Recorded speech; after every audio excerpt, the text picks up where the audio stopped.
since it's Monday, you've got questions and I'm here to answer them. Boxes, I cannot fit in the boxes. Stop it. Quitting was never an option. Exhausted. This passion is never exhausted. And you cannot stop it. Nah, you cannot stop it. Quitting was never an option. And you cannot stop it. Nah, you cannot stop it. I'm new to marketing and sales. I'm literally just starting, like in the last 2 weeks, no schooling. What are 4 to 5 tips you would give to someone just starting? The main thing that you have to do if you're new to sales and marketing, and I'm assuming that you're doing both, maybe you work for a small business. I mean, this is all the information that we get when people send over the questions. What you have to focus on is that it's a process that you have to go through to where you do certain things. So you need to build a prospect list. You need to prospect with people, reach out to them, follow up with them, rinse and repeat. It's just an ever-going process that the biggest tip is you have to be repeatable and consistent, because what usually happens is people start doing something and then they get busy doing other things and then they don't go back to it. Or before you know it, it's been 3 weeks since they started building their prospect list. But first you have to identify who is your target demographic, who's your target audience for what you're trying to sell, whether it's a service or a product. You have to build on that every single day, never stop building it. Never think that your list is big enough unless you have a super focused niche and you know for a fact that it's, let's say, 100,000 people. And once you reach those 100,000 people, then you're good. Then maybe that's okay.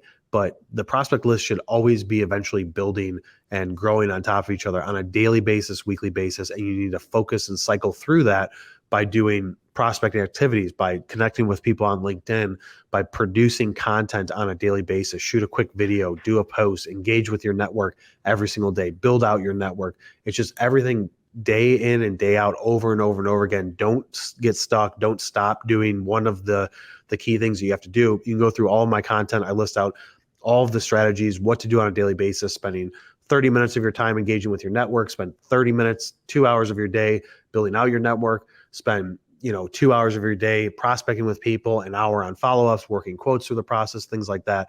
But you just have to do it every single day. Always understand that you're going to get told no a lot and you're going to get dead ends a lot where people aren't responding. Just take that on the chin, keep on pushing along, because what it's all about is consistency and repeatability, and don't focus on just doing something, getting an instant gratification result. Because if that's the mindset that you have, then you're never going to make it in sales and marketing. Everything's a long-term play. So keep chipping away at it. It's a giant thing that you have to do, right? You're trying to build a company's revenue. You're trying to bring in a lot of new business, and it's going to be little steps each day, but you have to keep on taking those steps if you want to get to the top of that. Next question, how do you keep a healthy work-life balance in a field that often promotes the idea that if you aren't constantly vigilant, either someone else is eating your lunch or you are underperforming? I don't know. I don't really believe in the work-life balance. And my situation is a little bit different, right? So I started the business on my own.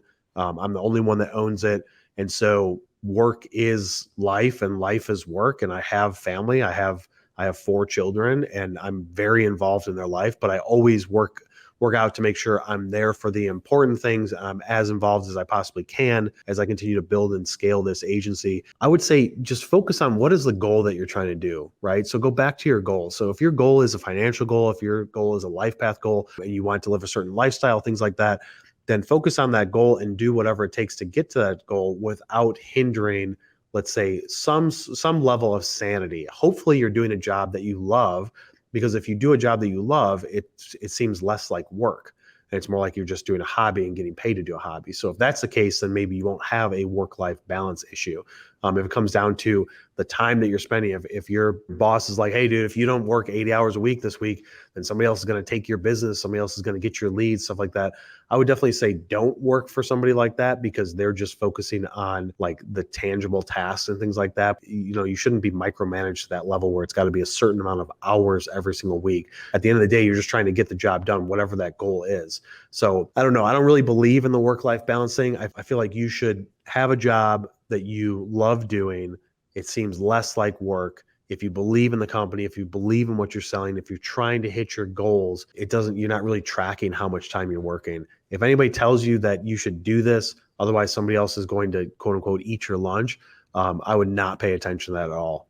I would just say, I don't really care. Like what I'm trying to do is I know that I know I'm trying to get to $1 million in revenue for this company. I know I need to do these steps to get there. I'm going to put my head down, block out all the extra noise, and just focus on doing these steps to reach that goal. Now, understand that if you're trying to do $1 million in revenue for yourself, your activity needs to be at least 5 to 10x of that. So you need to be doing activity as if you're trying to go after 10 million, because you will fall short and you always underestimate the activity it takes to reach goals. As long as you put your head down and focus on that, the results should speak for themselves, right?